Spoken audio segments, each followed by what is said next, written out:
Setiap muslim yang mau berinfak, atau ada orang yang datang meminta sesuatu dari dia, dia harus menanamkan dalam dirinya, dia lebih butuh kepada orang tersebut dari peminta-minta itu. Dia lebih butuh. Jangan sampai Anda menanamkan dalam diri Anda, kalau peminta-minta itu lebih butuh. Ini yang keliru. Sehingga Anda selalu saja merasa diri sombong lebih daripada orang yang meminta-minta itu. Subhanallah. Allah menggerakkan dia datang kepada Anda supaya Anda mendapat pahala. Dia cuma dapat duit Anda. Duit Anda dipakai beli baju, dipakai beli makanan, minuman, selesai. Tapi Anda akan membawa nilai daripada uang itu ketimbangan amal Anda pada hari kiamat. Itulah yang dinukil dari para salafus salih. Bagaimana mereka sangat gembira di saat ada orang-orang yang menerima sedekah mereka. Jadi bukan mereka merasa rugi, mereka merasa gembira sambil tersenyum. Mereka mengatakan, lihatlah orang-orang ini membawa harta kami ketimbangan amal kami tanpa upah sedikit pun. Karena kalau kita berinfak 1 juta, 1 juta itu akan dibawa ketimbangan amal kita. Walaupun mereka secara kasat mata menggunakan untuk kebutuhan dunia mereka. Tapi nilainya di sisi Allah tidak berkurang.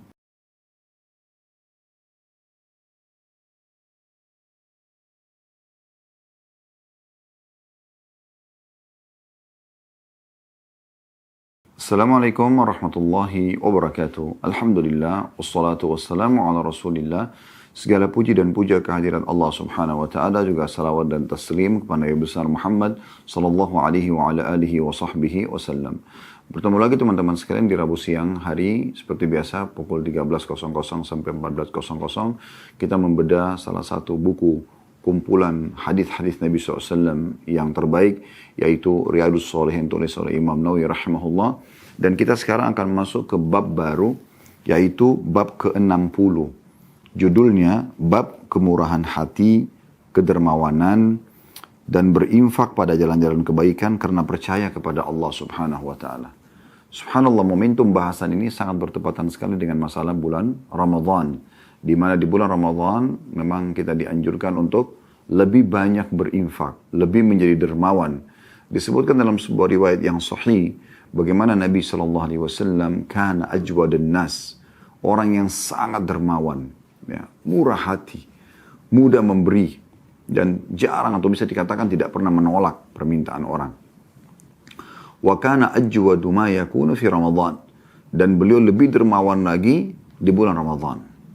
Jadi momentum bulan Ramadan ini betul-betul bertepatan dengan bahasan kita, dan perlu kita garis bawahi teman-teman sekalian dalam pembukaan kita ini, Islam menyuruh seluruh penganutnya tanpa terkecuali untuk menjadi dermawan, laki-laki ataupun perempuan.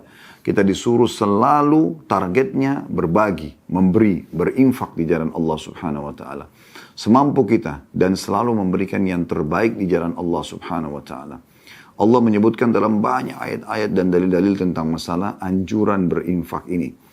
Dan kita insya Allah pada kesempatan ini akan membahas bab khusus di sini, ya, yang penuh dengan dalil-dalil mulia tentang masalah berinfak dan menjadi orang yang dermawan ini. Siapa di antara kita yang sudah Allah lunakkan hatinya, selalu ingin berbagi walaupun tidak dimintai oleh orang, maka dia telah beruntung. Tapi kalau ada di antara kita yang hadir di sini masih selalu perhitungan, selalu khawatir akan kemiskinan karena berinfak, berarti dia masih dikuasai oleh godaan-godaan syaitan yang membuat dia ragu. Ya. Dan Allah subhanahu wa ta'ala sudah memastikan, ya, syaitan itu selalu mengiming-imingkan dan mengancamkan, tanda kutip sini ya, kemiskinan. Ya, kemiskinan sehingga tidak mau berinfak. Kalau kau berinfak nanti bagaimana kebutuhanmu, bagaimana sekolah anakmu, bagaimana permintaan istrimu, bagaimana kebutuhan ini dan itu. Ya. Sehingga akhirnya dia tidak berinfak dan lewatlah atau dia melewati orang-orang miskin yang ada di sekitarnya tanpa dia memberikan bantuan sedikit pun. Dan ini hal yang luar biasa bahaya gitu. Ya. Berbahayanya maksudnya secara keimanan. Karena memang dia akan mengganggu keimanan dia. Tidak akan bersatu dalam hati seseorang yang memiliki keimanan antara bakhil, pelit, dan dermawan. Tidak mungkin. Kapan orang sudah bersemi iman dalam hatinya, maka dia akan selalu ingin berbagi. Tapi kapan seseorang itu dalam hatinya penuh dengan ya,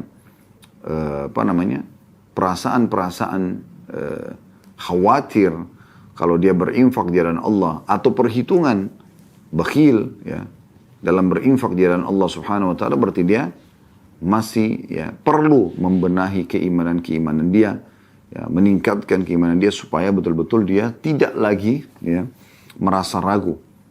Dan kita akan coba insya Allah pada kesempatan ini membaca dalil, semoga menggugah hati kita yang sudah dermawan pun menjadi lebih dermawan, yang belum dermawan semoga saja dengan dalil-dalil yang kita akan bacakan ini mereka menjadi dermawan.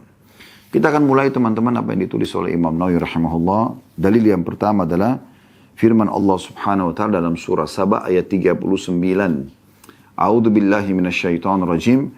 Wa ma anfaqtum min syai'in fahuwa yukhlifu. Al-ayah artinya apa saja yang kalian infakkan, apa saja, berapa saja yang kalian infakkan, maka pasti dia Allah akan menggantinya. Dan Allah memiliki sifat yang maha pengasih, maha pemurah. Ya. Allah Subhanahu wa ta'ala kalau memberikan rezeki hambanya, sudah menjadi kekal dalam janji, dalam firman-Nya dalam Al-Quran. Inna Allah yarzuqu man yasha'u bighairi hisab. Allah kalau memberikan rezeki kepada orang, balasan tanpa ada hitungannya lagi. Tanpa ada hisabnya. Karena Allah Subhanahu wa ta'ala memang zat yang maha kaya, maha pemurah. Ya.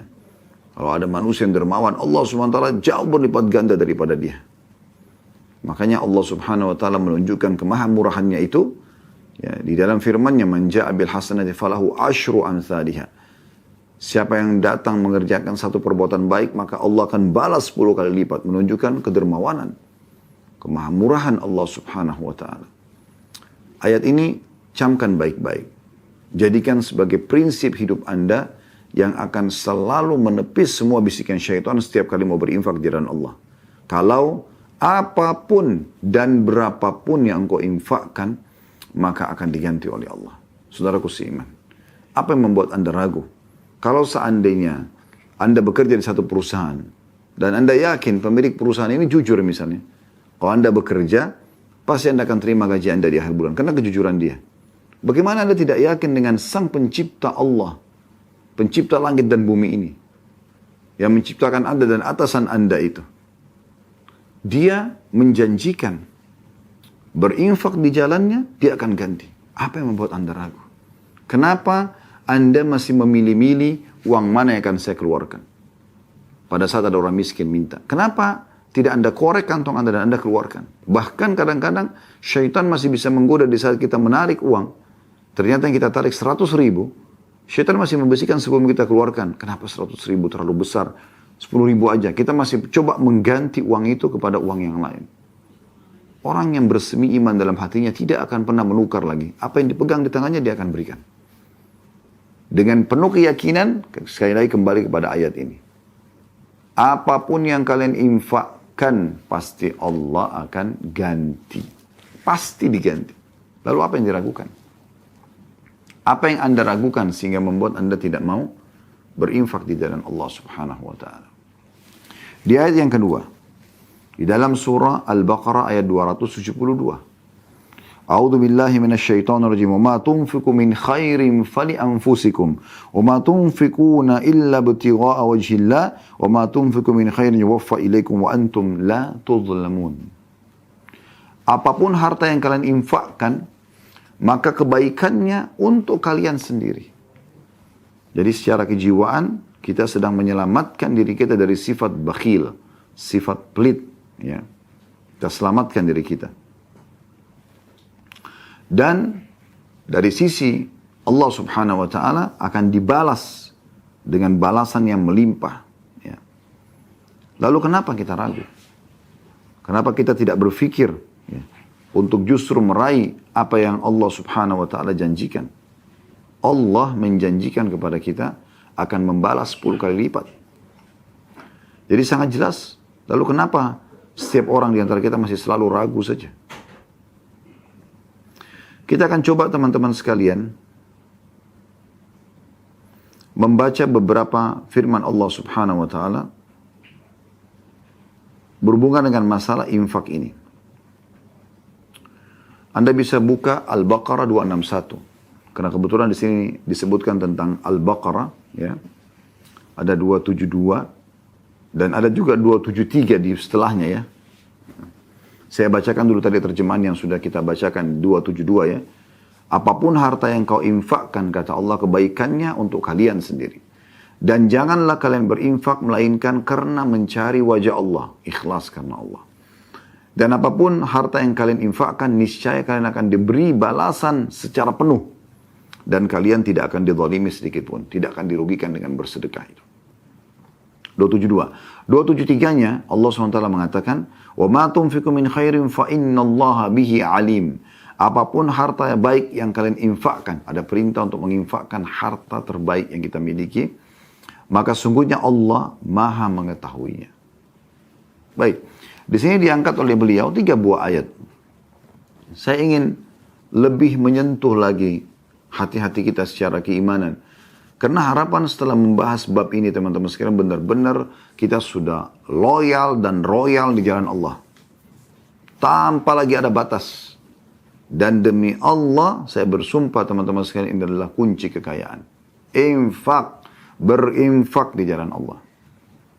Coba buka Al-Baqarah 261. Tadi kan kita baca Al-Baqarah 272, ya. Kita coba rentet dari ayat-ayat sebelumnya. Karena di sini berurutan Allah sebutkan tentang masalah infak kita. Saya minta semua yang ikuti acara kita ini buka coba Al-Baqarah surah nomor 2 ayat 261. A'udzu billahi minasyaitonir rajim. Mathalul ladzina yunfikuna amwalahum fi sabilillahi kamathali habbatin ambatat sab'a sanabila fi kulli sumbulatin mi'atu habbah. Wallahu yudha'ifu liman yasha' wallahu wasi'un 'alim. Perumpamaan nafkah yang dikeluarkan oleh orang-orang yang menafkahkan hartanya di jalan Allah adalah serupa dengan sebutir benih yang menumbuhkan 7 butir. Pada tiap-tiap butir 100 biji. Allah melipat gandakan ganjaran bagi siapa yang Dia kehendaki. Dan Allah maha luas karunia-Nya, rezekinya. Lagi maha mengetahui, maksudnya mengetahui tentang keikhlasan dan kebersihan hati orang yang berinfak itu. Jadi, kalau Anda berinfak seperti ya, sebutir benih. Sebutir benih itu akan menumbuhkan 7 bulir. Dan di setiap bulir ada 100 biji. Anda bisa bayangkan. Berarti satu kali Anda berinfak berapapun besarnya. Mau 1.000 rupiah, 10.000 rupiah, 100.000, 1 juta, 10 juta, 100 juta, 1 miliar, 10 miliar, 1 triliun. Berapapun Anda infakkan. Antara Anda sama Tuhan Anda Allah SWT yang maha kaya. Allah maha mengetahui niat Anda, keikhlasan Anda. Dan Allah maha luas karunia yang ditutup dalam ayat ini, ya. Artinya Allah akan balas engkau sesuai dengan kadar keikhlasan dan berapa besar engkau infakkan di jalan Allah.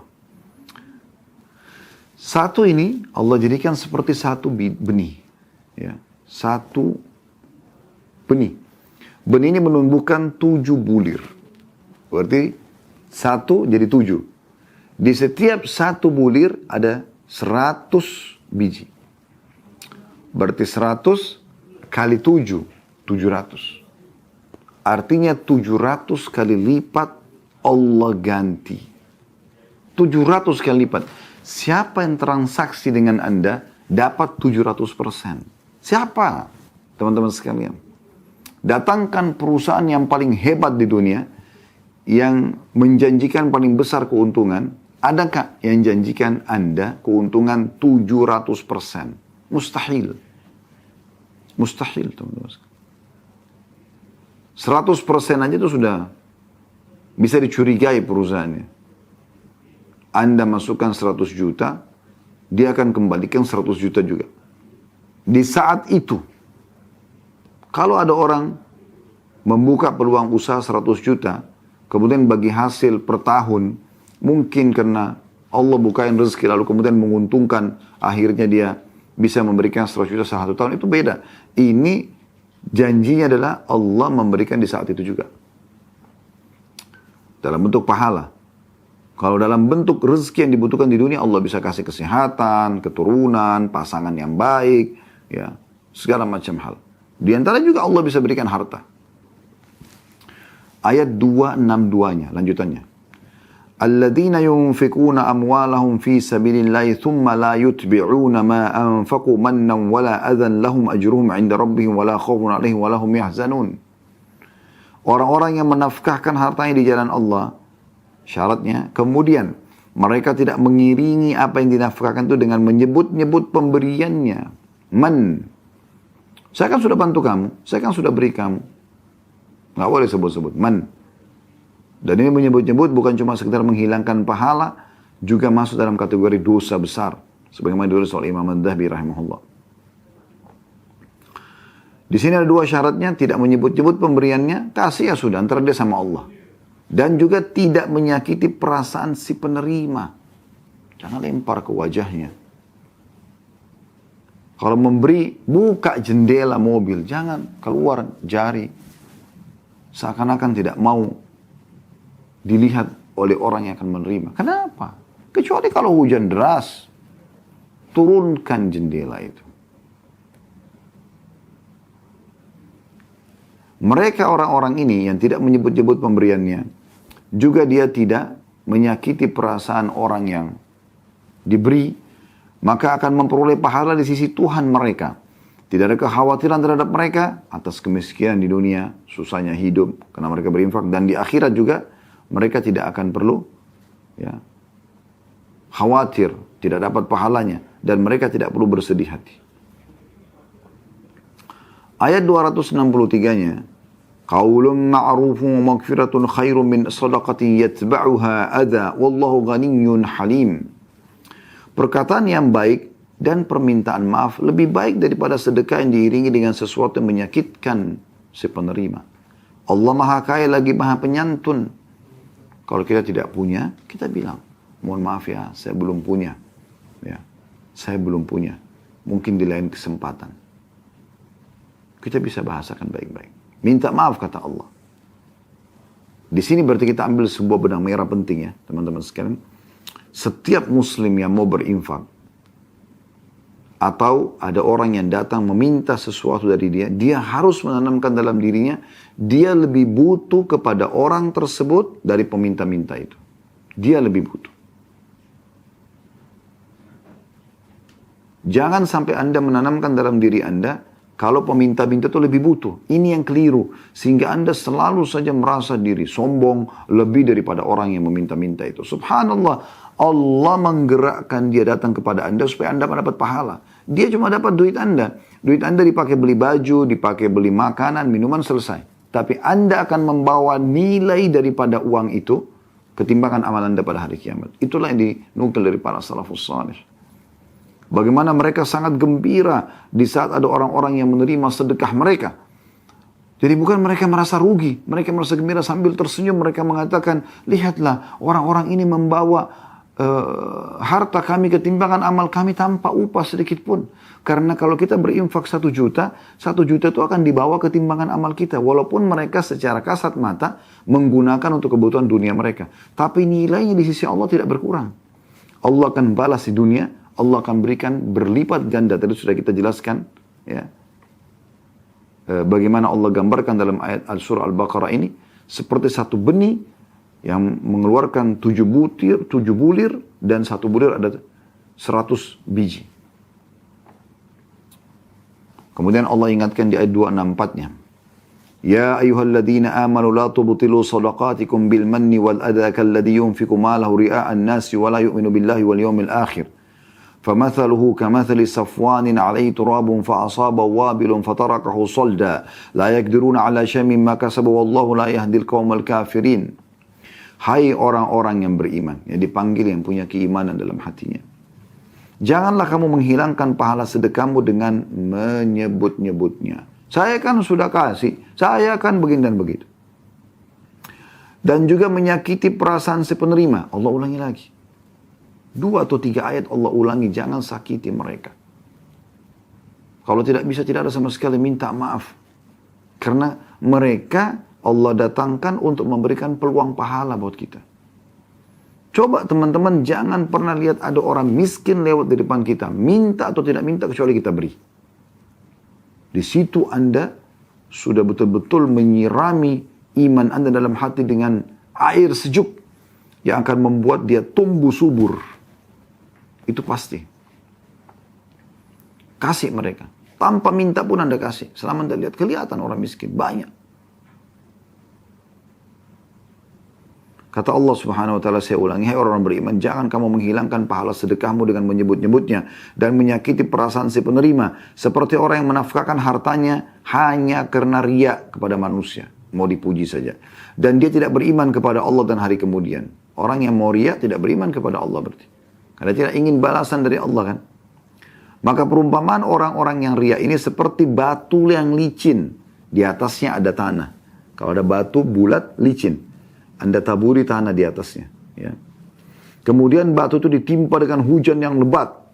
Lalu menjadi bersihlah dia dari tanah tadi. Karena tanahnya itu rapuh. Ya. Mereka tidak menguasai sesuatu pun dari apa yang mereka usahakan. Dan Allah tidak memberi petunjuk kepada orang-orang kafir. Ya. Ayat 265-nya. Ini semua masalah infak ya. Berurut 262, 263, 264, sekarang 265. Wa mathalul ladzina yunfikuna amwalahum ibtigha'a mardatillahi wa tathbitan min anfusihim kamathali jannatin birabbatin asabaha wabilun fa'atat ukulaha dhi'fain fa in lam yusibha wabilun fatal wallahu bima ta'maluna basir. Dan perumpamaan orang-orang yang membelanjakan atau menginfakkan hartanya karena mencari keridhaan Allah dan untuk keteguhan hati mereka, seperti sebuah kebun yang terletak di daratan tinggi yang disiram ya, oleh hujan lebat. Maka kebun itu menghasilkan buahnya 2 kali lipat. Ya, di sebuah tempat pegunungan yang tinggi, subur, ya, datang hujan lebat, hasilnya bisa 2 kali lipat. Jika hujan ya, lebat tidak menyiraminya, maka hujan gerimis pun memadainya. Dan Allah maha melihat apa yang kamu perbuat. Jadi luar biasa. Saya ulangi terjemahnya. 265 Al-Baqarah. Dan perumpamaan orang-orang yang membelanjakan hartanya karena mencari keridhaan Allah. Dan untuk keteguhan hati mereka. Supaya iman mereka tambah kuat dalam hati. Seperti sebuah kebun yang terletak di daratan tinggi. Yang kalau disirami hujan lebat, maka kebun itu akan menghasilkan 2 kali lipat. Kalaupun hanya disirami dengan gerimis saja, sudah memadai untuk menghasilkan buah. Dan Allah maha melihat apa yang kamu perbuat. Infak ini. Ya. Kemudian ayat 266-nya. Ayawaddu ahadukum an takuna lahu jannatu min nakhilin wa anabin tajri min tahtil anharu lahu fiha min kulli thamarat. Lahu fiha min kulli thamarat wa asabahu al-kibaru wa lahu dhurriyyatun du'afa. Wa lahu dhurriyyatun du'afa fa asaba i'sarun fi narun fahtaraqat. Kadzalika yubayyinullahu lakumul ayati la'allakum tatafakkarun. Apakah ada salah seorang di antaramu yang ingin mempunyai kebun kurma dan anggur yang mengalir di bawahnya sungai-sungai? Lebat kebunnya, banyak pohon-pohon dan ada sungai mengalir, mata air. Sehingganya subur tanaman tersebut. Dia mempunyai dalam kebun itu segala macam buah-buahan. Kemudian datanglah masa tua pada orang itu, sedang dia mempunyai keturunan yang masih kecil-kecil. Maka kebun itu ditiup angin keras yang mengandung api. Lalu terbakarlah. Demikianlah Allah menerangkan ayat-ayatnya agar kamu memikirkannya. Maksudnya, kalian sibuk mengumpulkan harta numpuk-numpuk, tidak mau berinfak. Katanya untuk masa depannya anak-anak. Gitu kan? Ini Allah berikan perumpamaan seperti orang yang punya kebun subur, banyak sekali harta simpanannya. Gitu. Jadi ibaratkan pohon-pohon itu harta simpanan. Air mengalir di bawahnya. Tapi pada saat dia tua, dia sudah ingin ini dibagi kepada anak-anaknya. Ya, pada saat dia meninggal, tiba-tiba Allah datangkan angin yang membawa api dan membakar semuanya. Sehingga tidak tertinggal sedikit pun. Ayat 267-nya. Ya ayyuhalladzina amanu anfiqu min tayyibati ma kasabtum mimma akhrajna lakum minal ard wa la tayammamul khabitha minhu tunfikuna wa lastum biakhidhihi illa an tughmidu fi wa'lamu anna Allah ghaniyyun hamid. Hai orang-orang beriman, nafkahkanlah di jalan Allah sebagian dari hasil usahamu yang baik-baik. Dan sebagian dari yang kami keluarkan dari bumi untuk kamu. Dan janganlah kamu memilih yang buruk-buruk, lalu kamu menafkahkan daripadanya. Hasil panen yang buruk, uang yang kotor, ya, sisa-sisa makanan. Padahal kamu sendiri, kalau menjadi orang yang meminta, mengemis, tidak mau mengambilnya melainkan dengan memincingkan mata terhadapnya. Kamu sendiri sebenarnya walaupun kau bukan pengemis misalnya. Apalagi kalau pengemis tidak mau minta, tidak mau ambil karena cuma, ya apa boleh buat, karena tidak ada lagi. Kalian sendiri tidak mau, kenapa kalian berikan kepada orang lain? Atau kalian sendiri sekarang di rumah kalian, bekas makanan itu kalian tidak mau makan. Pakaian itu karena sudah tua kalian tidak mau pakai. Uang itu karena sudah tua kalian tidak mau sentuh. Kenapa itu kalau kalian saya tidak mau kalian berikan kepada orang lain? Kata Allah. Dan ketahuilah bahwa Allah maha kaya. Allah bisa membalas sebenarnya apa yang kalian keluarkan. Dan maha terpuji. Allah tahu bagaimana menilai kebaikan orang. Saya ulangi, ini penting sekali. Hai orang-orang beriman. Al-Baqarah, surah nomor 2 ayat 267. Berurut ya. 262, 263, 264, 265, 266, sekarang 267. Hai orang-orang beriman. Keluarkan, nafkahkan di jalan Allah. Sebagian dari hasil usahamu. Bukan semuanya, keluarkan. Tapi yang baik-baik. Yang terbaik. Ya. Dan sebagian yang kami keluarkan dari bumi. Kalian panen buah mangga, buah durian, buah rambutan. Bagi ke tetangga, bagi kepada kerabat. Walaupun kecil, walaupun sedikit. Dan jangan kamu memilih yang buruk-buruk. Lalu kamu menafkahkan daripadanya. Padahal kamu sendiri tidak mau mengambilnya. Melainkan dengan memincingkan mata terhadapnya. Seperti orang yang nggak mau nerima gitu. Sebenarnya dia kita sendiri nggak mau gitu. Dan ketahuilah bahwasanya Allah maha kaya lagi maha terpuji. Coba mulai sekarang teman-teman belajar. Kalau Anda makan di satu restoran enak, beli porsi yang sama, nilai yang sama, kasih ke tukang parkir. Kasih ke orang-orang miskin di jalan. Nah itu Anda berinfak yang terbaik. Jangan sisa-sisa makanan gitu. Walaupun boleh orang berinfak dengan sisa makanan. Misalnya daripada makanan itu dibuang, kita sudah kenyang. Dan masih bagus kita bisa kasih ke orang lain. Orang-orang yang susah mungkin berbicara, bisa saja. Gitu kan. Tapi kalau Anda mau lebih bagus, cari makanan yang masih sempurna dan sedekahkan. Apalagi di Ramadan seperti ini. 268-nya. Masih masalah ini lagi. Sedekah ini semua. Asyaitanu ya'idukumul faqra wa ya'murukum bil fahsya. Wallahu ya'idukum magfiratan minhu wa fadla. Wallahu wasi'un alim. Syaitan itu selalu menakut-nakuti kalian dengan kemiskinan dan menyuruh kalian berbuat kikir. Kejahatan sini terjemahnya kikir. Ya. Sedang Allah menjanjikan untukmu dengan berinfak itu ampunan darinya dan karunia, balasan rezeki. Dan Allah maha luas karunia lagi maha mengetahui. Perhatikan, saya ulangi terjemahnya. Syaitan, jadi semua bisikan tidak mau berinfak, ya, perhitungan-perhitungan di jalan Allah, syaitan kata Allah, menjanjikan atau menakut-nakuti kamu dengan kemiskinan. Kalau kau keluarkan nanti kau mau apa? Kau kan butuh modal usaha, kau kan begini dan begitu. Subhanallah, ditanamkan itu oleh syaitan. Sampai waktu ditanya kepada Nabi SAW dalam sebuah hadis nanti akan kita belajar ya. Infak apa yang paling baik ya Rasulullah? Kata Nabi SAW, engkau berinfak sementara engkau dalam keadaan sehat. Dan engkau sedang berharap menjadi orang kaya dan takut miskin. Justru di saat itu. Syaitan menjanjikan atau menakut-nakuti kamu dengan kemiskinan dan menyuruh kamu berbuat kejahatan atau kikir. Sedangkan Allah, ya, maksudnya supaya kalian tidak berinfak gitu ya. Sedangkan Allah menjanjikan untuk ampunan darinya dan karunia. Dengan berinfak Allah ampuni dosamu dan Allah berikan kau rezeki. Dan Allah maha luas karuniahnya. Kalau Allah sudah balas, luas, tidak akan kamu sangka. Lagi maha mengetahui. Kemudian 269-nya.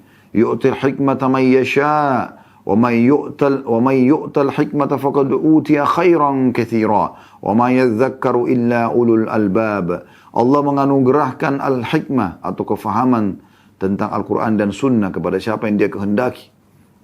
Kalau orang memahami ini, lalu dia amalkan, itu hikmah. Dia jadi bisa berinfak, bersedekah ya. Dan barang siapa yang dianugerahi hikmah, ia benar-benar telah dianugerahi karunia yang banyak. Dan hanya orang-orang yang berakal lah yang dapat mengambil pelajaran. Dari perintah-perintah infak tadi di atas. Ini masih infak semua ini ya.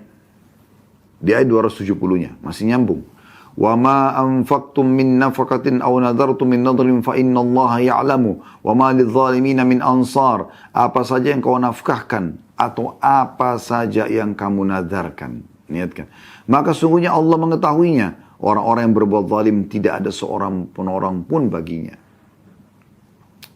Lalu kemudian 271-nya. In tubdus sadaqati fa ni'immahi Wa in tukhfuha wa tu'tuha al-fuqara fa huwa khairul lakum wa yukaffiru ankum min sayyi'atikum wallahu bima ta'maluna khabir. Jika kamu menampakkan sedekahmu, apa boleh buat di depan orang ada yang minta kasih, maka itu baik saja. Kata Allah baik sekali bahkan ya. Jika kamu menampakkan sedekahmu maka itu baik sekali. Namun jika kamu menyembunyikannya, tidak ada orang tahu. Dan kamu berikan kepada orang-orang fakir, maka menyembunyikan jauh lebih baik lagi bagimu. Dan Allah akan menghapuskan dengan sedekah itu sebagian kesalahan-kesalahanmu. Dan Allah mengetahui apa yang kamu kerjakan. Ayat 272-nya. Ini semua ya. 262, 263, 264, 265, 266, 267, 268, 269, 270, 271, 10 ayat. 272 sekarang. Ayat yang ke-11, masalah infak semua. Laisa 'alaika hudahum walakin Allah yahdi man yasha. Wa ma tunfiqu min khairin fali anfusikum wa ma tunfiquna illa ibtigha'a wajhillah wa ma tunfiqu min khairin yuwaffa ilaikum wa antum la tudlamun. Bukanlah kewajibanmu menjadikan mereka mendapat petunjuk, hai Muhammad. Nabi Muhammad SAW tugasnya menyampaikan saja agama. Mereka terima, alhamdulillah. Mereka tidak terima, tidak ada masalah. Akan tapi Allah lah yang memberi petunjuk pada siapa yang dia kehendaki. Jadi kita cuma bisa ingatkan. Kalau Allah berikan petunjuk, dia bisa terima. Kalau tidak, ya sudah gitu. Dan apa saja harta yang baik yang kamu nafkahkan. Selalu Allah bilang harta yang baik. Bukan harta bekas, harta sisa, harta yang tidak diinginkan. Ya. Harta yang baik. Ya. Dan apa saja, berapa saja harta baik yang kamu nafkahkan di jalan Allah, maka pahalanya untuk kamu sendiri. Dan janganlah kamu membelanjakan sesuatu melainkan karena mencari keridhaan Allah. Jangan sampai kau berinfak kecuali karena ingin mencari wajah Allah. Ikhlas karena Allah, bukan karena pujian orang. Dan apa saja harta yang baik, diulangi lagi, yang kamu nafkahkan, niscaya kamu akan diberi pahalanya dengan cukup, sedangkan kamu sedikit pun tidak akan dianiaya atau dirugikan. Ini luar biasa gitu, peringatan-peringatan Allah Subhanahu wa taala. 273-nya. Bersambung lagi. Lil fuqara'i alladhina uhsiru fi sabilillahi la yastati'una darban fil ardi yahsabuhumul jahilu aghniya'a minat ta'affuf. Yahsabuhumul jahilu aghniya'a minat ta'affuf ta'rifum bisimahum la yas'aluna an-nasa ilhafa. Wa ma tunfiqu min khairin fa innallaha bihi alim. Berinfaklah kepada orang-orang fakir yang terikat. Maksudnya orang yang sedang berjihad di jalan Allah. Butuh di jalan Allah. Mereka tidak dapat berusaha di muka bumi. Mereka susah. Orang yang tidak tahu menyangka mereka orang kaya karena mereka memelihara diri dari minta-minta. Kamu kenal mereka dengan melihat sifat-sifat mereka. Mereka tidak meminta kepada orang secara mendesak. Dan apa saja harta baik yang kamu nafkahkan di jalan Allah, maka sesungguhnya Allah Maha mengetahui. Jadi di sini kita kalau berinfak, Allah SWT sebutkan, berikan. Terutama kepada orang-orang yang tidak sibuk minta. Kejar mereka. Kasih mereka gitu. Ya. Mereka itu justru orang yang paling layak untuk kita bantu. Ada orang-orang begitu subhanallah. Tidak minta. Bahkan kadang-kadang kalau kita kasih dia nolak. Padahal dia susah. Orang seperti ini mulia. Atau Anda temukan ada banyak ya, penjual-penjual asongan, penjual-penjual ya kaki lima. Mereka mau hidup mulia, mereka tidak mau mengemis. Mereka menjual, walaupun cuma menjual gorengan, kue. Keuntungannya kecil, tapi mereka mau hidup mulia. Mereka sibuk dari pagi menyiapkan kebutuhannya, lalu mereka jual di siang hari, di sore hari, di malam hari. Ayat 274-nya, masih berlanjut nih, masalah sedekah. Alladzina yunfikuna amwalahum bil-laili wan-nahari sirran wa 'alaniyah. Sirran wa 'alaniyatan falahum ajrum 'inda rabbihim wala khaufun 'alaihim wala hum yahzanun. Orang-orang yang menafkahkan hartanya di malam dan di siang hari. Berarti kita disuruh sepanjang hari. Terus pagi, siang, sore, malam infakkan terus, sedekahkan. Dan lebih afdal orang yang sengaja keluar mencari orang miskin daripada orang yang menunggu dia diminta. Kalau orang nunggu dia diminta, kalau orang minta dia kasih itu baik. Tapi yang luar biasa, yang super di sini justru, ya, yang terbaik justru dia memberi sebelum dia diminta. Dan dia bisa mengenal sebenarnya. Kita bisa melihat orang ini butuh atau tidak. Kelihatan sekali. di pinggir-pinggir jalan, dorong gerobak, miskin, tidur di pinggir jalan, banyak melimpah. Ya. Di Indonesia banyak, apalagi kalau di Jakarta, di Jabodetabek, Masya Allah. Terbuka pintu surga buat Anda, terbuka pahala besar buat Anda, terbuka pintu-pintu untuk menjadi orang kaya dengan berinfak kepada mereka. Terlalu banyak.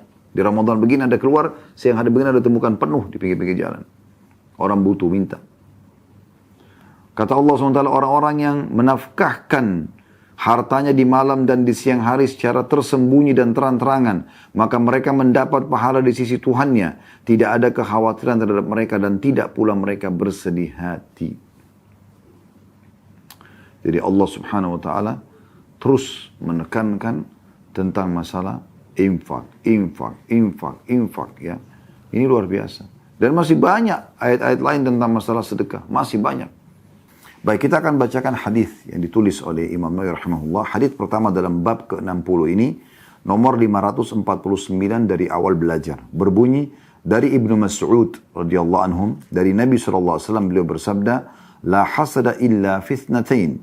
Rajulun atahu Allahu malan fasallatahu ala halakati fil haqq, wa rajulun atahu Allahu hikmah fahuwa yaqdi biha wa yu'allimuha." Tidak ada hasad, tidak boleh orang rasa iri kecuali terhadap dua perkara, dua keadaan, yaitu seseorang yang diberi harta oleh Allah kemudian dia sibuk menghabiskannya untuk berinfak dalam kebenaran. Makna kebenaran dan putnot nomor 455 di bawah, yaitu dalam usaha mendekatkan diri dan taat kepada Allah.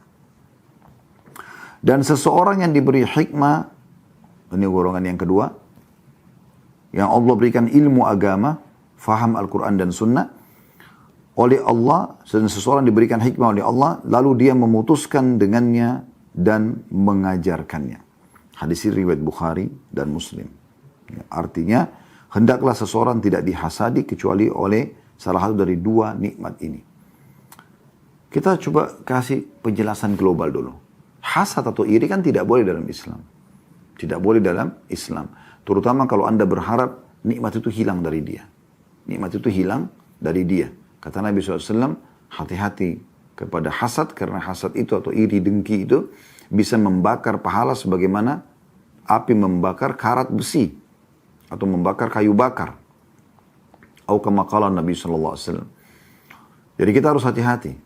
Tetapi kalau Anda gibtah itu berharap Allah memberikan sesuatu yang Anda lihat ada kelebihan pada orang lain, Allah berikan juga pada Anda, tapi tidak berharap hilang dari dia. Terutama pada dua hal ini. Difokuskan, kita selalu merasa ingin gibtah, ingin cemburu kepada dia, kenapa dia bisa, tapi tidak berharap hilang dari dia. Dan kita berharap kita bisa seperti dia atau lebih, yaitu dua golongan. Yang pertama, yang Allah berikan harta melimpah, tapi bukan dia bermewah-mewahan, sibuk dengan banyak rumah, banyak mobil, banyak tanah, banyak perusahaan, bukan. Sibuk nginfakkan hartanya. Terus dia bersedekah. Ini Anda boleh cemburu dengan dia. Atau orang yang Allah karunia ilmu agama yang luas, dia sibuk mengajar. Tiap hari ta'lim aja terus, ngajar orang terus. Sibuk. Nah, dua ini boleh Anda cemburui. Tapi tidak berharap hilang dari mereka. Anda hanya berharap supaya ya, Anda bisa seperti mereka. Baik, kita masuk ke golongan pertama. Kita langsung ambil faedah yang pertama, yaitu tidak boleh orang cemburu ya, atau iri dengki kecuali dalam bab gibtah. Gibtah itu artinya berharap ya, nikmat yang ada pada seseorang diberikan juga pada kita, tapi tidak berharap hilang dari dia. Ya. Kalau Anda berharap hilang dari dia, itu namanya iri dengki yang haram. Atau dikenal dengan hasad yang haram. Pelajaran yang kedua adalah golongan pertama yang boleh Anda ghibtah. Yaitu orang yang Allah karunia harta, tapi sibuk berinfak. Subhanallah, saya lihat depan mata ya. Melimpah sekali harta orang-orang yang suka berinfak. Datang kepada saya, mereka sendiri tidak tahu. Ada yang datang ke Jakarta dengan tidak punya modal apapun, kecuali hanya baju di badan. Tapi mereka membuka hidup mereka dengan mulai suka bersedekah. Suka memberi. Maka Allah pun bukakan untuk mereka. Bahkan subhanallah, ini bukan hanya terjadi pada orang muslim. Orang kafir pun kalau suka bersedekah, Allah berikan rezeki. Ini kuncinya teman-teman sekalian.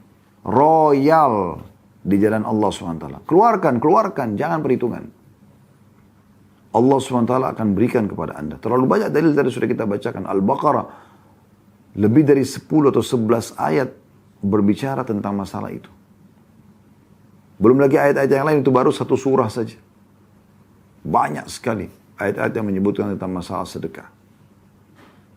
Memotivasi kita.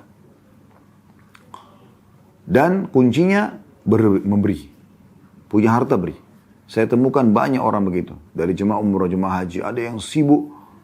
Setiap saya ajak ke satu counter misalnya, ini Bapak Ibu sekalian untuk sedekah Al-Quran. Mereka sibuk. Langsung gesek. Mana lagi Ustaz? Sana ada untuk memberikan makan orang di wilayah Masjidil Haram. Langsung mereka kasih. Ini, ayo kita sekarang kita beli makanan jadi. Bagi-bagiin ke orang di pinggir jalan depan Masjidil Haram. Di bawah Hotel Hilton ya. Maka mereka pada ikut. Mereka ikut berinfak. Ya udah, Bapak Ibu sudah tahu, silakan. Mau datang kapan saja, silakan. Dan kami sengaja waktu itu live. Dan sekarang juga ada di medsos kami angkat ya. Perjalanan Uhud, kalau Anda lihat travel kami yang Allah amanahkan ya kepada kami ini. Itu kami selalu tunjukkan di Mekah, di mana tempat-tempat berinfak yang baik.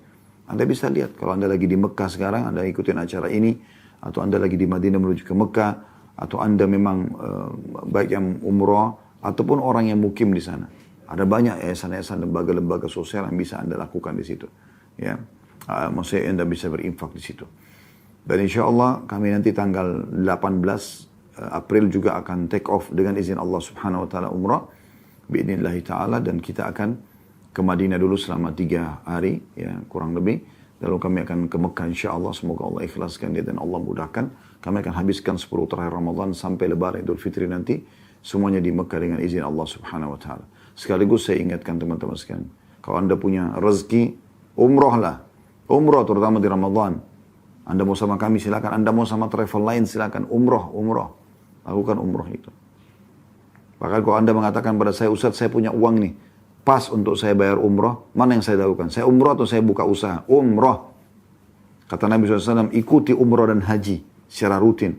Karena dia akan menghilangkan kerusakan hidup, kemiskinan, ya. Sebagaimana api menghilangkan karat dari besi. Jaminan jadi kaya, kenapa harus ragu? Bisa sujud di depan Allah Subhanahu Wa Taala di Ka'bah, langsung kiblat kaum muslimin.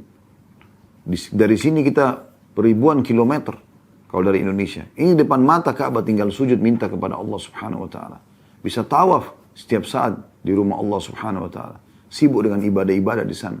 Peluang emas. Satu kali sholat di Masjid Haram Mekah itu 100.000 pahala. 100.000 pahala wahai muslim. 100.000 pahala. Itu kalau Anda sholat sendiri. Kalau Anda sholat berjamaah dikali 25 kali lipat. Artinya 100.000 kali 25. 2,5 juta pahala. Artinya kalau Anda sholat duhur sekali saja di Masjid Haram Mekah, sama dengan 2,5 juta kali Anda sholat duhur di Indonesia. Ini kalau Anda bayar dengan seluruh harta Anda di muka bumi ini, Anda tidak akan bisa membeli ini. 2,5 juta kali sholat ya, duhur. Berapa puluh tahun kita harus habiskan umur kita untuk itu. Apalagi duhur sehari cuma 1 kali. Berarti Anda butuh 2,5 juta hari itu. Di mana ini? 1 tahun cuma 365 hari. Kalau Anda 10 tahun, 3.600. Anda 100 tahun, 36.500 hari. 36.500 hari. Itu sudah 100 tahun. Sudah mati kita. Ya. Gitu. Kalau 1.000 tahun, itu baru 3,5 juta. Kurang lebih. Artinya, itu mendekati sekitar 800 tahun kita mengerjakan sholat duhur. Karena sehari cuma 1 kali. Itu sulit untuk dipertemukan antara uang yang Anda mau sayang-sayangi dengan ibadah yang Anda raih pahalanya besar di sana. Plus lagi, ingat firman Allah yang pertama kita baca dari surah Saba ayat 39. Wa ma anfaqtum min syai'in fahuwa yukhlifu. Wa ma anfaqtum min syai'in fahuwa yukhlifu. Ingat, wa ma anfaqtum min syai'in fahuwa yukhlifu. Apapun yang kalian keluarkan di jalan Allah, dia pasti akan ganti. Apa yang kalian keluarkan di jalan Allah, dia pasti akan ganti. Apa yang kalian keluarkan di Allah, pasti Allah akan ganti. Dan Allah la yukhliful mi'ad, tidak pernah pungkiri janjinya. Wa man asdaqu minallahi haditha. Ya. Dan siapa yang lebih jujur dari Allah atau daripada Allah dari perkataan? Tidak ada yang lebih jujur dari Allah SWT. Jadi fikirkan baik-baik. Umrah. Dan kalau anda umrah jangan perhitungan. Ini ibadah di jalan Allah SWT. Cari travel yang paling murah. Cari hotel yang paling, walaupun jauh tidak masalah murah. Padahal dia mampu bayar. Kalau anda tidak mampu nggak ada masalah. Semampu anda. Tapi kalau anda mampu kenapa? Kenapa nggak cari hotel bintang 5, pesawat bisnis kelas? Kenapa? Kenapa nggak nikmati? Sudah nikmat ibadahnya, nikmat istirahatnya, juga ya diganti sama Allah. Dan gantinya sesuai dengan kadar pengorbanan, bahkan dilipat gandakan 10 kali lipat, bahkan sampai 700 kali lipat. Lalu kenapa? Hotel yang jauh susah. Ya. Transportasi yang transit sekian kali. Kenapa? Kenapa nggak langsung yang bagus kalian? Allah ganti kok. Kalau ada orang yang sibuk menginfakkan hartanya untuk kebutuhan dia, untuk ibadahnya, berikan kepada orang lain, ini orang yang pantas kita cemburui. Ini disuruh oleh Nabi SAW. Kenapa? Karena mereka berbuat baik. Jadi harus kita fahami ini. Bagi anda yang belum Allah karunia harta, anda masih bisa meraih kesempatan itu. Bagaimana? Sesuai dengan hadis Nabi SAW, manusia ada 4 tingkatan. Ada orang yang Allah karunia ilmu dan harta. Sudah pinter agama, kaya lagi. Lalu dia habiskan kedua di jalan Allah. Ini orang yang terbaik. Makanya selalu minta, ya Allah karunia aku ilmu dan harta. Dan buat aku menghabiskan kedua di jalanmu. Yang kedua, Allah karuniai ilmu, tapi nggak punya harta. Dia pintar agama, tapi miskin. Cuma apa yang terjadi? Nabi SAW bilang, dia berkata, ya Allah, andai saja engkau memberikan aku seperti engkau berikan golongan yang pertama tadi. Ini yang kedua berkata, ya, apa yang kau berikan kepada yang pertama, yang punya harta dan ilmu. Maka aku akan buat yang sama. Aku juga akan umroh, akan haji, akan bangun masjid, akan bangun rumah anak yatim, bantu kerabat, dan segala macam. Maka kata Nabi SAW, fahuma fi ajri sawa. Mereka berdua pahalanya sama. Jadi orang yang benar-benar tidak punya, tapi kalau Allah kasih dia mau lakukan, Allah akan kasih pahala yang sama. Golongan ketiga, ini buruk. Allah kasih harta tapi tidak punya ilmu agama. Gak mau belajar-belajar ini. Bodoh terus dalam ilmu agama. Ini masalah ini. Ya. Sehingga akhirnya, ya, dia kaya raya, dia hanya habisin maksiat. Datang golongan keempat yang paling buruk, yaitu orang yang Allah tidak karunia harta, tidak karunia ilmu, sudah bodoh miskin. Tapi dia bukan contohin kelompok kedua dan kelompok pertama, yang dia bukan kedua dan pertama, yang dia contohin kelompok ketiga, yang kaya raya tapi maksiat. Dia mengatakan kalau seandainya saya punya harta seperti fulan, orang yang ketiga nih, saya akan buat yang sama. Bangun diskotik juga, segala macam buat maksiat. Maka kata Nabi SAW, fahuma fi wazri sawa. Ini sama dosanya. Ini sudah super bodoh ini. Sudah susah hidupnya. Panen dosa seperti orang ahli maksiat, ngapain? Ya. Infakkan, infakkan. Dan selalu minta sama Allah dikarunia harta, diamanahkan. Sa'ad ibn Ubadah radhiyallahu anhu jadi kaya rayanya sahabat dan suka sekali berinfak. Sampai dia mengatakan, ya Allah muliakan aku dengan berikan aku kekayaan dan aku sibuk berinfak di jalan-Mu Allah, dan Allah kasih dia. Tiap hari dia sama anaknya, dia panggil namanya Qais radhiyallahu anhu, sahabat Nabi juga. Ini gudang harta ayah, habiskan, infakkan jalan Allah. Terus mereka sibuk infakkan dan tidak pernah kosong gudangnya. Butuh keimanan. Ingat, yang membuat anda takut hanya syaitan, dan syaitan wajib dilawan. Ini penting. Yang kedua yang kita boleh cemburu, yaitu yang Allah karunia ilmu. Masya Allah, ditanya ayat ini dia tahu, di surah ini dia hafal, bacaannya benar, tahu tafsirnya, tahu perkataan para ulama, tanya hadis dia faham, tanya sirah Nabi dia tahu, tanya fikih dia tahu, dia faham semua. Sibuk dia, ngajar ini, ngajar, murid-muridnya banyak di sana sini. Ini kita boleh cemburu dengan dia. Ya Allah, kita minta, berikan aku ilmu seperti dia. Gitu. Bukan mustahil kita, Allah kabulkan dan Allah kasih kita seperti dia. Ini wajar kita mencemburu sama dia. Karena dia sibuk dengan itu. Dia sibuk dengan ilmunya. Berapa banyak orang yang sudah menjadi baik karena ilmu yang dia sampaikan. Dan Nabi SAW sudah mengatakan, sesungguhnya Allah, para malaikatnya, seluruh penduduk langit, seluruh penduduk bumi, bahkan semut di lubangnya, dan ikan paus di lautan, kecuali memohon ampun untuk para pengajar kebaikan bagi manusia. Kita targetkan itu. Makanya para sahabat Nabi ridwanullah alaihim sibuk dengan itu. Bagaimana mereka menyibukkan diri terus ya, dengan mengajar, mempelajari agama ini dan terus mengajarkan kepada orang lain. Hidupnya itu sampai dia meninggal. Ada satu orang di Saudi, sangat tua udah. Orang ini kebetulan mampir di Masjidil Haram di Mekah. Ada satu halaqah ulama, dia duduk di situ. Kemudian dia dengarkan salah satu hadis yang disebutkan oleh alim ulama di dalam majlisnya di Masjidil Haram itu. Hadis Nabi SAW yang mulia. Kalimatani khafifatani ala lisan. Dua kalimat yang sangat ringan di lidah. Habibatani ila rahman. Dicintai oleh Allah. Thaqilatani fil mizan. Berat di timbangan amal hari kiamat. Subhanallahi wa bihamdi. Subhanallahil azim. Dua kalimat ini. Subhanallahi wa bihamdi. Subhanallahil azim. Maha suci Allah dan segala puji baginya. Dan maha suci Allah ya, yang maha agung. Maka apa terjadi? Orang ini bukan orang faham agama sebenarnya. Dia hanya suka perbaik-baikin rumah, ya, seorang tukang gitu. Tapi dia dengan hadis ini dia ingin, maka setiap kali dia ketemu temannya dia sampaikan kalimatani khafifatani ala lisan, dua kalimat yang ringan di lidah dia sampaikan. Dia masuk rumah sakit dia sampaikan, ketemu tangga dia sampaikan, kumpul sama majelis-majelis sama teman-temannya disampaikan, semua disampaikan sampai dia mau wafat masuk rumah sakit orang ini. Ditemukan waktu ajalnya mau datang, dia masih mengucapkan. Rasulullah SAW bersabda, kalimatani khafifatani ala lisan. Dua kalimat yang ringan di lidah. Ya. Habibatani ila rahman, dicintai oleh Allah yang maha pengasih. Thaqilatani fil mizan, berat di timbangan pada hari kiamat. Subhanallah wa bihamdi subhanallahil azim. Lalu dia meninggal. Allah tutup hidupnya dengan ilmu. Padahal cuma sebuah hadis. Bagaimana dengan hadis yang sekian banyak. Ingin mungkin yang ikuti acara kita Masya Allah ribuan. Anda dengarkan kisah orang ini kan. Orang ini tidak pernah berpikir teman-teman. Dia di Saudi. Di sebuah pedalaman kecil. Dia sudah meninggal sekarang rahimahullah. Bahkan namanya pun kami tidak tahu. Dia disampaikan oleh para da'i di Saudi tentang kisahnya. Tapi dia tidak pernah berpikir. Kalau kita akan bahas di siang ini di Indonesia. Ribuan kilometer dari Saudi. Dan Anda mendengarkan semua kisahnya. Mungkin kita termotivasi akhirnya juga, oh ternyata kita dengarkan sebuah itu kita sampaikan. Karena dia juga panen pahala terus. Begitu luar biasanya ilmu itu.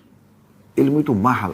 Lebih mahal daripada harta yang Anda berikan kepada orang. Makanan yang Anda berikan kepada orang. Oleh karena itu belajar teman-teman sekalian. Biayai para penuntut ilmu. Biayai para da'i dan ulama. Anda panen pahala mereka.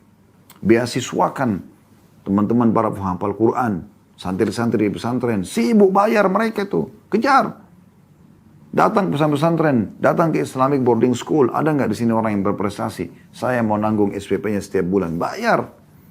Sekolahkan mereka, kuliahkan mereka, yang sudah S1, biayai mereka ke S2 dan S3, kejar pahala. Dia sibuk nanti mengajarkan qala Allah, qala Rasul, Anda panen pahalanya. Selain Anda juga belajar tentunya. Didik anak-anak Anda agama, supaya mereka akan menjadi amal jariah buat kita. Sekarang saya ceramah depan Anda menyampaikan beberapa hadis dan ayat-ayat Al-Quran yang Allah amanahkan kepada kami ini. Orang tua kami di kuburan sekarang panen pahalanya. Ibu saya meninggal dari 40 tahun yang lalu. Ya. Beliau meninggal, saya lahir tahun 75, beliau meninggal tahun 79. Kurang lebih 41 tahun yang lalu. Beliau meninggal dunia, rahimahullah. Ya. Saya masih umur 2 tahunan waktu itu. 4 tahunan umur saya. Tapi beliau panen terus pahala ini. Sampai berapapun umur Allah berikan kepada saya.